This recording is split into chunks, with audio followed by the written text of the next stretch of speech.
నమస్తే friends, welcome to Bojju నిండే వంట. ఫ్రెండ్స్, ఇవాళ బొజ్జు నిండే వంటలో నేను తోటకూర ఫ్రై అయితే చేశానండి. ఎలా చేయాలో చూద్దాం. సో ఫ్రెండ్స్, నేనైతే ముందుగా తోటకూర ఒక పెద్ద కట్ అయితే తీసుకున్నానండి. ఇలా శుభ్రంగా 2-3 సార్లు అయితే కడుక్కొని ఇలా చిన్న చిన్నగా కట్ చేసి పక్కన ఉంచుకున్నాను. సో ఇప్పుడు మిక్సీ జార్ అయితే తీసుకోండి. 6 నుంచి 7 వెల్లుల్లి రెబ్బలు అండి, 1 టేబుల్ స్పూన్ వరకు కారము, ఉప్పు తీసుకున్నాను, 1 టేబుల్ స్పూన్ వరకు నువ్వులు వేసానండి. దీంతోపాటు 1 టేబుల్ స్పూన్ ధనియాలు అండ్ 1/2 టేబుల్ స్పూన్ జీలకర్ర, కొద్దిగా పసుపు వేసానండి. ఇదన్నీ కూడా మెత్తగా గ్రైండ్ చేసుకుందాం. చూడండి, ఎల్లిపాయ కారం అయితే మనకి రెడీ అయిపోయిందండి. సో ఇది బాగా ఇలా మెత్తగా గ్రైండ్ చేసుకొని పక్కన ఉంచుకుందాం ఈ విధంగా. సో ఫ్రెండ్స్, ఇప్పుడు నేనైతే మందపాటి కడాయి అయితే తీసుకున్నానండి. సో ఈ కడాయి బాగా వేడెక్కిన తర్వాత నేను 3 నుంచి 4 టేబుల్ స్పూన్స్ వరకు ఆయిల్ అయితే వేసానండి. ఈ ఆయిల్ బాగా వేడెక్కిన తర్వాత మనం తిరగమాత అయితే వేసుకుందాము. సో ఆవాలు, జీలకర్ర, పచ్చిశనగపప్పు, కరివేపాకు, కొద్దిగా ఎండుమిర్చి వేసుకొని ఇవి మంచి వాసన వచ్చే వరకు వేపుకుందామండి. కొద్దిగా కరివేపాకు కూడా వేసాను. సో ఇవన్నీ కూడా చిన్న మంట పైన బాగా ఎర్రగా వేపుకొని మంచి వాసన వచ్చిన తర్వాత ఇలా పచ్చిమిర్చి, నేను 5-6 పచ్చిమిర్చి సన్నగా కట్ చేసుకున్నవి వేసానండి. 2 ఆనియన్స్ అయితే ఇలా మీడియం సైజులో కట్ చేసుకున్న ఆనియన్స్ వేసాను. ఇవన్నీ కూడా ఈ ఆయిల్లో బాగా ఫ్రై చేద్దామండి. సో ఇవన్నీ బాగా వేగిన తర్వాత చూడండి, ఈ విధంగా వేపుకోండి. సో ఇప్పుడు మనం ఇవి కంప్లీట్గా చూడండి వేగిపోయాయి. సో ఆనియన్స్ అన్నీ ట్రాన్స్పరెంట్ కలర్లోకి వచ్చేసాయి. సో ఇవైతే బాగా వేగిపోయాయండి.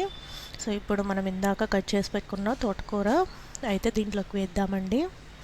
సో మంటని కంప్లీట్గా మీడియం ఫ్లేమ్లో ఉంచేసి ఈ తోటకూర అనేది పచ్చివాసన పోయేంతవరకు మనం ఇలా ఆయిల్లో కొద్దిగా మగ్గనిద్దామండి. సో ఈ తోటకూర అనేది సరిగ్గా ఉడకకపోతే మనకి తినేటప్పుడు బాగా పసరు వాసన లాగా వస్తుందండి.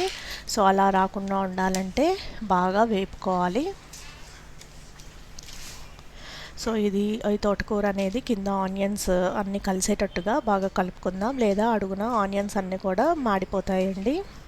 ఇలా బాగా కలుపుకున్న తర్వాత మూత పెట్టి ఒక 15 నిమిషాల వరకు ఉడికిచ్చానండి. చూడండి ఈ విధంగా. సో తోటకూర అయితే బాగా ఉడికిపోయింది చూడండి.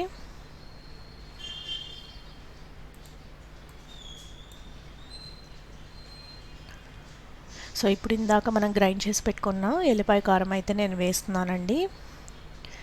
సో ఫ్రెండ్స్, నేను తోటకూర పెసరపప్పు రెసిపీ కూడా చేశానండి. ఆ రెసిపీ లింక్ వచ్చేసి మీకు పైన షేర్ చేస్తాను. ఒకసారి మీరు అది కూడా వెళ్ళి చూడండి. ఇలా మనం ఎల్లిపాయ కారం అయితే వేసానండి. వేసిన తర్వాత ఈ ఎల్లిపాయ కారం కూడా బాగా కలిసేటట్టుగా కలుపుకుందాము. ఇది వేసిన తర్వాత మళ్ళీ ఒక 10 నుంచి 15 నిమిషాల వరకు ఈ తోటకూరలోని మగ్గిద్దామండి ఇలా. సో మనకి ఎల్లిపాయ కారం వేయడం వల్ల తోటకూరకి ఇంకా మంచి టేస్ట్ వస్తుందండి. ఒకసారి మీరు కూడా ఇలా ట్రై చేసి చూడండి. 10 నిమిషాలు అయితే అయిపోయింది. సో మనకి కూర అయితే ఆల్మోస్ట్ కుక్ అయిపోయినట్టే అండి.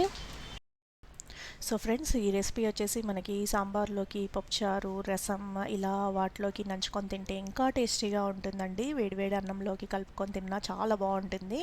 అయిపోయిన తర్వాత సర్వింగ్ బౌల్లోకి అయితే తీసుకోండి. సో నా ఛానల్ని ఫస్ట్ టైం చూసిన వాళ్ళు వెంటనే సబ్స్క్రైబ్ అవ్వండి. అండ్ వీడియో నచ్చితే లైక్ చేయండి, షేర్ చేయండి, అండ్ కింద కమెంట్ బాక్స్లో కమెంట్ కూడా చేయండి friends. Thank you for watching.